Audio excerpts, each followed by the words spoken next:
भगवान स्वामी के शासन में हम सभी रास्ते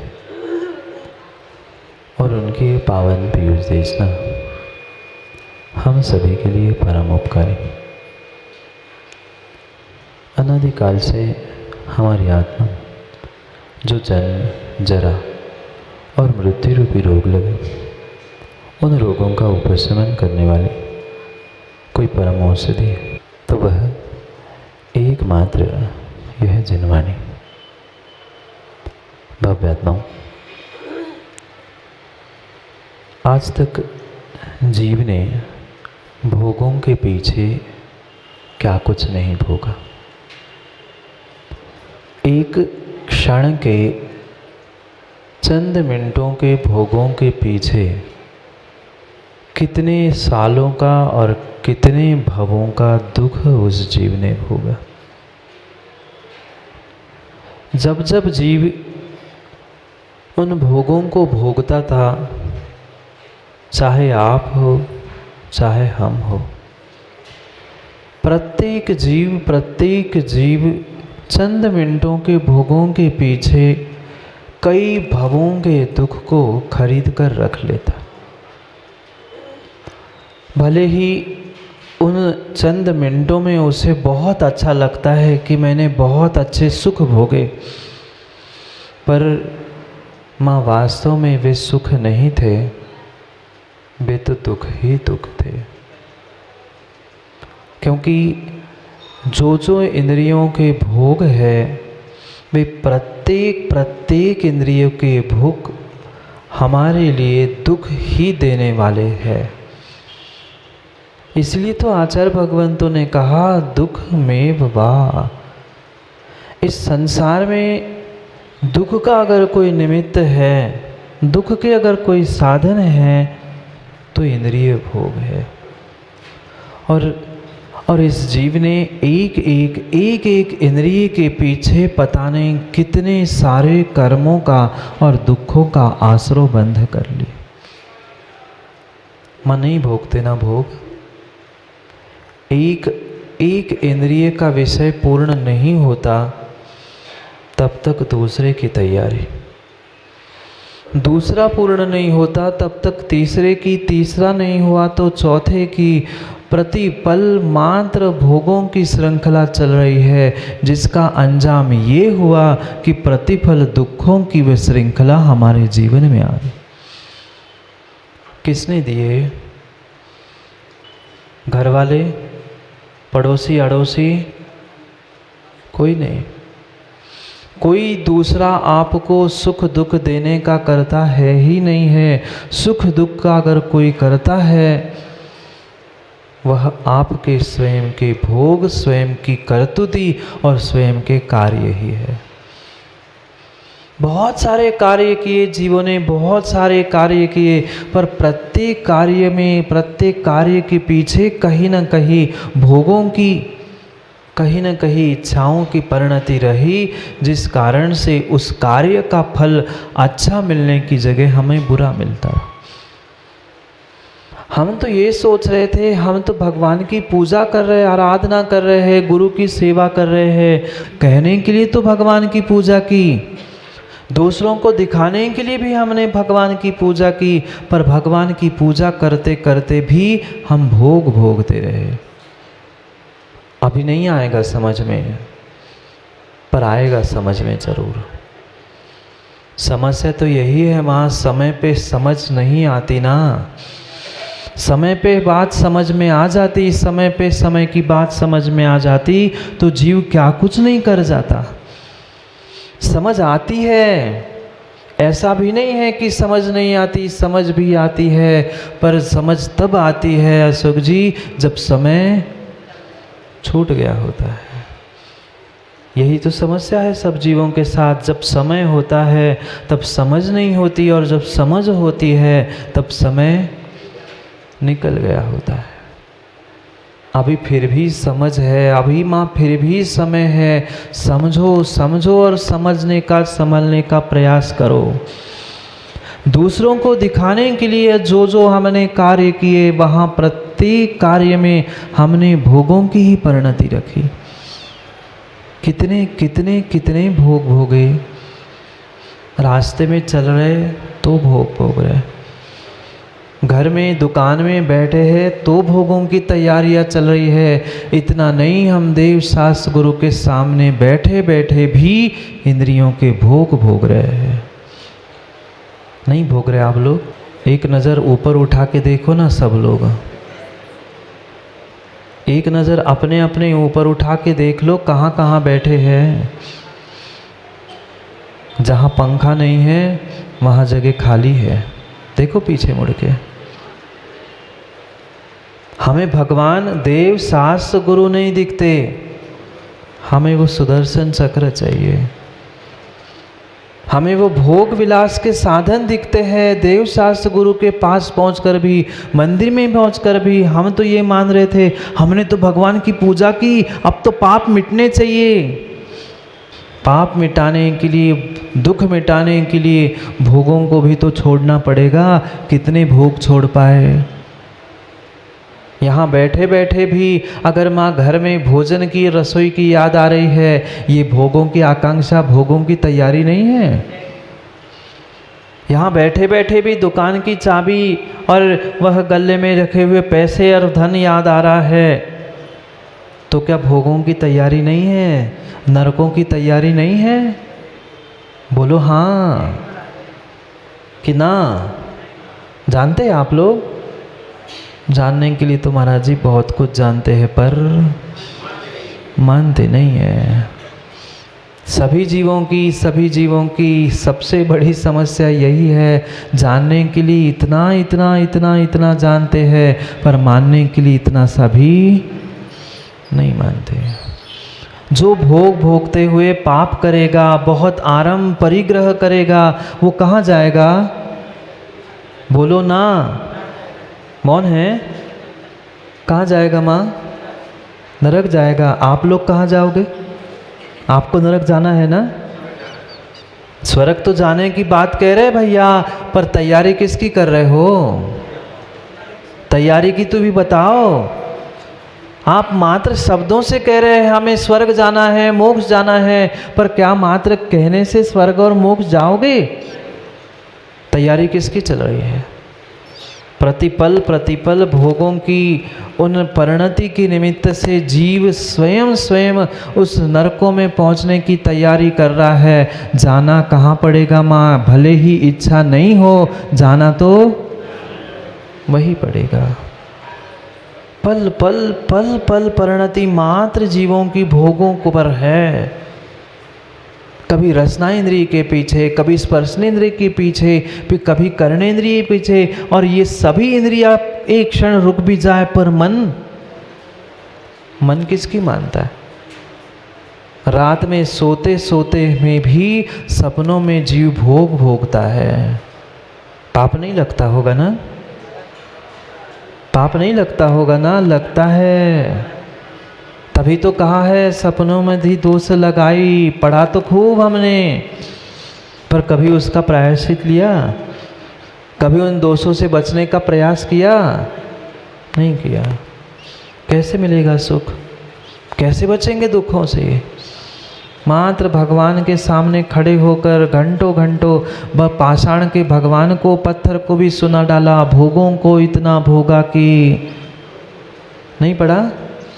भोगों को इतना भोगा कि खुद को ही भोग बना डाला। किसको कह रहे? किसको कह रहे? अपने आप को नहीं कह रहे, बिल्कुल नहीं कह रहे। वो भगवान को बेचारे को सुना रहे हैं कि भगवान भोगों को कितना भोगा कि खुद को भोग बना डाला। अगर स्वयं से कहते ना तो थोड़ी सी परिणति सुधर जाती, थोड़े से भोग कम हो जाते, थोड़ा सा दुख कम हो जाता, पर नहीं हो पाया। प्रत्येक समय जीव ने मात्र और मात्र परिणति उस भोगों के प्रति पुरुषार्थ करने में ही लगाए। न सुबह का विवेक, न दोपहर का, न शाम का, न रात का, जब चाहे 24 घंटा, 7 दिन, 12 महीने मात्र पुरुषार्थ किया कि मैं भोगों को कैसे भोगूं। खाने की ताकत नहीं है, चबाने की ताकत नहीं है दादाजी, डॉक्टर ने कह दिया चना खाने की शक्ति नहीं बची, अब दांत भी नहीं बचे, कम से कम अभी भी छोड़ दो, चना चबाना छोड़ दो माँ, चना चबाना छोड़ दो। वो महाराज से कहती, जी महाराज जी, चने का तो त्याग करती हूँ पर सतुआ तो घोल के पी सकती हूँ। चने का त्याग, चना नहीं खाऊंगी पर सतुआ तो घोल के तो खा ही सकत, पी सकत। ये भोगों की तो परिणति है, और क्या है। सोचो, विचार करो, कितना कितना हम भोगों के पीछे स्वयं के लिए दुख उठा रहे हैं। एक क्षण का, एक क्षण का, एक समय का मात्र आपका शौक तुम्हारे जीवन भर के लिए, कई भवों के लिए शोक बन सकता है। बन सकता है नहीं, बनता आया है और आने वाले समय में भी बनने ही वाला है। कितने मिनट का शौक, चंद मिनटों का, घंटों का भी नहीं, चंद मिनटों का, चंद सेकंडों का। उस चाहे आँखों का भोग हो, चाहे किसी विषय का हो, एक मिनट में तो सब विलीन हो जाता है। पर उस सुंदरता को देखने के पीछे, मैं कितना अच्छा हूँ दिखाने के पीछे जीव ने कितने पाप और कितने वह दुखों का आश्रय बंध किया। किसी दूसरे जीवों की बात नहीं कह रहा हूँ, किसी दूसरे जीवों की बात नहीं कह रहा हूँ। यहाँ जितने जीव बैठे हैं उन सबकी, आपकी ही बात कह रहा हूँ। जब तक भोगों में लीन रहोगे तब तक आत्म उत्थान नहीं होगा। उसके बारे में सोचो, विचार करो, उनके ही बारे में सोचो। वे भी जब तक भोगों में लीन थे तब तक दुख की और संसार की ही स्थिति को बढ़ाने का काम करते रहे। और जिस दिन जब उन्होंने निर्णय कर लिया उन दुखों से और भोगों से उठने का, वे पूरे संसार से उभरने का पुरुषार्थ करके भगवान बन के चले गए। पुरुषार्थ हमें भी तो करना होगा। कुछ क्षण अपनी वर्तमान की परिणति को और कुछ क्षण अपने भूत के परिणति परिणाम को भी तो देखे। कैसे कैसे दुख हमने भोगे हैं, किसके पीछे। कोई दूसरा तुम्हें दुख देने के लिए नहीं आ रहा है। माँ, घर में, परिवार में भी आपको अगर दुख मिल रहा है तो उसके पीछे कारण कौन है? आप स्वयं हो। भले ही निमित्त घर वाले कोई भी बन रहे हैं, कोई अड़ोसी पड़ोसी निमित्त बन रहे हैं, पर वे भी निमित्त क्यों बने? वे ही आपको दुख देने वाले क्यों बने? वे दूसरों के लिए तो मित्र थे, आपके लिए शत्रु क्यों बने? क्योंकि आपने उसके साथ पिछली पर्याय में, पिछले भवों में शत्रुता निभाई थी। आपने पिछली पर्याय में उसके साथ बैर बांध के रखा था, जिसका प्रतिफल है कि आज आपको दुख भोगने मिल रहा है। ये भूल जाते हैं ना। पुण्य के दिन आते हैं, अच्छे दिन आते हैं तो व्यक्ति पुराने दिनों को भूल जाता है। और जब उन पुराने दिनों को, दुखों को जीव भूलता है, तब आने वाले समय के लिए पुनः दुखों की व्यवस्था और पुनः नरकों की व्यवस्था करता है। एक क्षण जाकर उस नरक की भूमि को तो समझ लो। क्या नरकों के दुख नहीं भोगे? कौन आ रहा था एक दूसरे को मारने काटने के लिए? कोई दूसरा था? नहीं। जिनको आपने पिछली पर्याय में परेशान किया था, दुखी किया था, वो ही जीव आपको दुख देने के लिए वर्तमान में सामने आ रहे हैं। चाहे मनुष्य पर्याय हो, चाहे तिर्यंश पर्याय हो, चाहे नरक की पर्याय, नारकियों की पर्याय क्यों ना हो, वह अगर कोई शत्रु तुम्हारा बन के सामने आया है तो कहीं ना कहीं वह आपने वैसा उसके साथ किया है। पर जीव उन भोगों से उठना ही नहीं चाहता। भूल जाता है नरकों में भोगे हुए उन दुखों को कि कितने कितने भयंकर वो प्रचंड दुखों को उस नारकी ने वहाँ भोगा है। कौन नारकी? अभी भले ही नहीं है, आज हम मनुष्य बन के बहुत इतरा रहे हैं, बहुत कॉलर ऊंची करके चल रहे हैं, हम तो इंसान, हम तो बनिया, हम तो जैन करके। पर ये भूल मत जाना, आप भी नारकी पर्याय में थे, आप भी नरक से ही निकले हैं। अरे आप क्या, मैं क्या, ये जितने भगवान बने हैं वे भी अगर कहीं से निकले हैं तो निगोद, नरक, तिर्यंच, इन सभी पर्यायों से वे भगवान बने हैं, भूल मत करना। प्रत्येक जीव उस नरकों में दुख भोग कर आया है और इतने दुख भोग चुके हैं कि उसको जबान से कह देना संभव है ही नहीं है। भीषण दुख, ऐसे दुख भोगे हैं।